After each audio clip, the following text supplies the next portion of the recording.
नमस्कार, सुस्वागतम, वेलकम, अभिनंदन। मैं हूं डॉक्टर वाई राखी और आज के इस वीडियो में हम आपसे बात करेंगे वॉल्यूम 9 और 10 की। ऐसा क्यों? ऐसा इसलिए क्योंकि समय कम है और वीडियो ज़्यादा है, फिर हमें एक दिन में दो वीडियो डालनी पड़ेंगी। इससे अच्छा है कि मैं दो वीडियो को मिलाकर एक में कर देती हूँ, है ना। पहले ये बताइए आप कैसे हैं, कमेंट्स में जय माता दी जरूर लिखिए। आई लव यू गाइज, मैं हमेशा आपके साथ हूँ, आपसे बहुत प्यार करती हूँ। बहुत मान सम्मान प्रतिष्ठा आपकी बड़े, आप जीवन में खूब तरक्की करें, आप स्वस्थ रहे, आपके चेहरे पर मुस्कान रहे, आप खूबसूरत हो, आपकी जिंदगी के हर सपने पूरे हों। आप मुस्कुराते रहिए, लोगों का भला करते रहिए, कॉम्प्लीमेंट देते रहिए।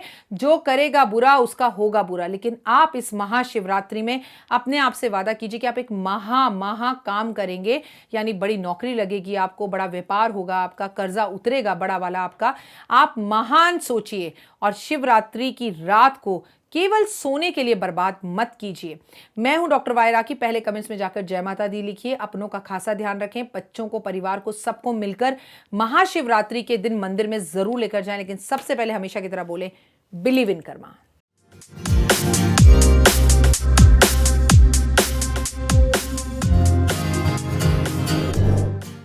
हम बात करेंगे वॉल्यूम 9 और 10 की। 9 में हम बात करेंगे भोजपत्र का एक उपाय जो शिवरात्रि पर करना है। अपनी कोई भी इच्छा आप भोजपत्र पर लिख लें, और भोजपत्र बड़ा मंगाएं, ना हो तो आप किसी पूजा की दुकान से ले लें। बड़ा भोजपत्र ले लें और इसमें अपनी सारी इच्छाएं लिखकर, जैसे आपने घड़ी के पीछे लिखी हैं, सब इच्छाएं लिख दीजिए। ये हो गया, ये हो गया, ये हो गया। और प्लीज मेरी बात को ध्यान से सुनिए। भोजपत्र लिखते वक्त अगर थोड़ा कट फट जाए तो कोई बात नहीं, लेकिन जब आप खरीदें तो भोजपत्र बिल्कुल साफ होना चाहिए। और इसमें स्केच पेन से थोड़ा पेन उठाकर लिखिए। गड़ा गड़ा कर लिखने से ये बड़ा नाजुक होता है, क्योंकि एक पेड़ की छाल है, ये खराब हो जाता है। अपनी सारी विशेष लिखकर इसे शहद की शीशी में डुबोकर आप प्रेजेंट टेंस में लिखकर अब शहद की शीशी को अपने घर के मंदिर में रख दीजिए। जो जो विश आप इसमें लिखेंगे वो धीरे धीरे विशेष पूरी होनी शुरू हो जाएंगी और आपको जबरदस्त फर्क अपने जीवन में दिखाई देगा। आप जो है, आपको क्या करना है, रुद्राक्ष की 2 माला लेनी है, पंचमुखी माला लीजिए। रुद्राक्ष की 1 मुखी माला और मतलब 5 मुखी माला की 2 माला लीजिए। दोनों मालाओं को लेके आप शिवरात्रि वाले दिन सुबह, मतलब 11 तारीख की सुबह 4 बजे से लेकर 12 तारीख की सुबह 4 बजे तक कभी भी कर ले। इन दोनों मालाओं को ले जाकर शंकर भगवान को पहना दें। 2 मालाएं ले लीजिए, ठीक है। और भगवान के सामने दोनों मालाएं चढ़ाने के बाद आपकी जो भी इच्छा हो वो भगवान के सामने समर्पण होकर बता दीजिए।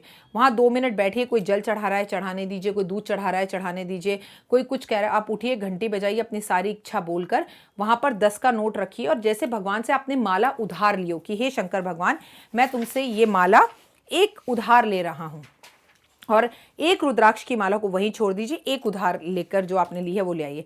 अगर आप नॉन वेजिटेरियन नहीं हैं तो घर आकर इस माला को पहन लीजिए। लेकिन अगर आप नॉन वेज खाते हैं, अंडा खाते हैं तो कोई बात नहीं, लेकिन क्योंकि अंडे को वेज में ही आजकल लोग गिन लेते हैं, मशीनों के अंडे।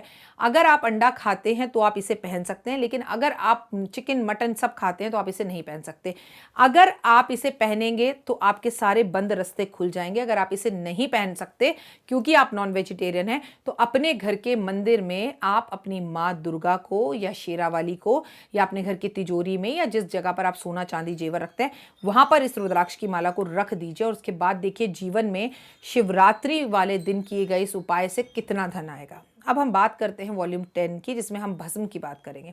भगवान शंकर को अपने शरीर पर भस्म लगाना बहुत ज़्यादा पसंद है, क्योंकि कहते हैं वो शमशान में रहते हैं और जो मुर्दे जल जाते हैं उसकी भस्म वो अपने शरीर पे लगाते हैं। अब हर कोई देवी देवता, मतलब भगवान विष्णु जो है वैकुंठ चले गए, समुद्र में आनंद ले रहे हैं, ब्रह्मा जी कमल पर बैठकर आनंद ले रहे हैं, तो कोई तो होगा ना। तो शंकर भगवान ने भस्म, हम जो लोग मर जाते हैं, हमारा जो अंतिम संस्कार हो जाता है, शंकर भगवान वो भस्म अपने शरीर पर लगाते हैं, तो उन्हें वो भस्म बहुत पसंद है। भगवान शंकर के शरीर पर जो भस्म लगाते हैं उसका मतलब ये है कि शरीर जिस पर तुम इतना घमंड कर रहे हो एक दिन भस्म हो जाएगा। भस्म लगाकर शंकर भगवान हमें ये बताते हैं, मैं जो है पॉलिश करवा लूँ, मैं फेशियल करा लूँ, मैं अपने बाल कलर करा लूँ, मैं अपने जो है किसी तरह से उपटन लगा लूँ, मैं मालिश करा लूँ, मैं अपने आप को खूबसूरत बना लूँ, मैं अपना जो है हेयर स्पा करा लूँ, बॉडी स्पा करा लूँ। हम इन चक्रों में पड़े रहते हैं, लेकिन हमने कभी नहीं सोची ये बात कि हम अपने शरीर को खूबसूरत करते हैं जिसने एक दिन भस्म हो जाना है।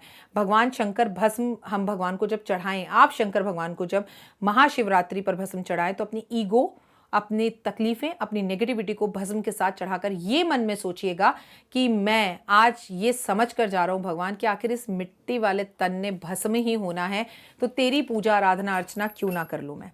भस्म की विशेषता ये होती है कि कोई भी व्यक्ति जिसके शरीर में भस्म लगाते हैं, अगर आप भस्म भगवान को चढ़ाते हैं तो गर्मी में तो वो ठंडी हो जाती है और सर्दी में वो गर्म हो जाती है, इसलिए दोनों ही सीजन में, सर्दी या गर्मी में, भगवान को भस्म चढ़ाई जाती है। उज्जैन में पूजा करते वक्त औरतों को साड़ी पहनना बहुत ज़्यादा ज़रूरी है। अगर आप साड़ी नहीं पहनते उज्जैन के मंदिर में अभिषेक करवाते वक्त, तो वो आपको मंदिर में आने नहीं देते। अब बहुत सारे लोग मंदिर पहुंचते हैं लेकिन उनके पास साड़ी नहीं होती, तो आपको जानकर हैरानगी होगी कि उज्जैन के मंदिर में साड़ियाँ रेंट पर मिलती हैं। मोटे से मोटे और पतले से पतले साइज का ब्लाउज, पेटीकोट और साड़ी रेंट पर मिलती है। धुली धुलाई आप उसे पहनिए, भगवान का अभिषेक करिए और उसके बाद आप जो मर्जी करिए। भस्म भगवान को चढ़ाई जाती है लेकिन महिलाओं को घूंघट कराने के लिए कह दिया जाता है। मान्यता है कि भगवान निरंकार रूप में हैं होते हैं, इसलिए महिलाएं उन्हें नहीं देख सकती भस्म आरती के वक्त।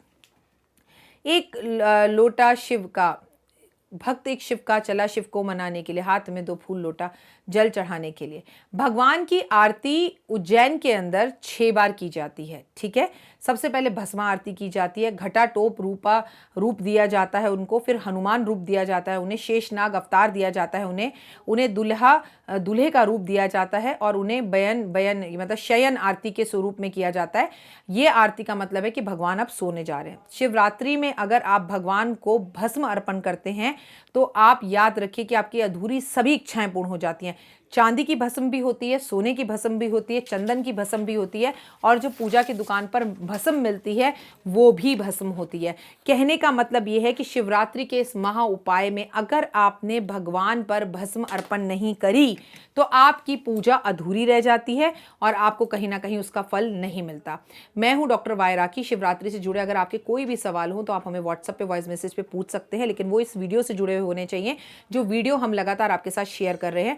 मेरी असिस्टेंट पूजा मुझे वो वीडियोस वॉइस मैसेजेस सुनाएगी और मैं आपको जवाब देने की कोशिश करूंगी, लेकिन अगर वो हमारे उपायों से रिलेटेड होए तो ही हम जवाब देंगे, क्योंकि मैंने इतना खुलकर आपको इसके बारे में बताया कि मुझे नहीं लगता कि आपको मुझसे कोई और सवाल पूछने की जरूरत पड़ेगी। मैं हूं डॉक्टर वाई राखी। इस वक्त आप अपना और मेरा दोनों का यूट्यूब चैनल देख रहे हैं।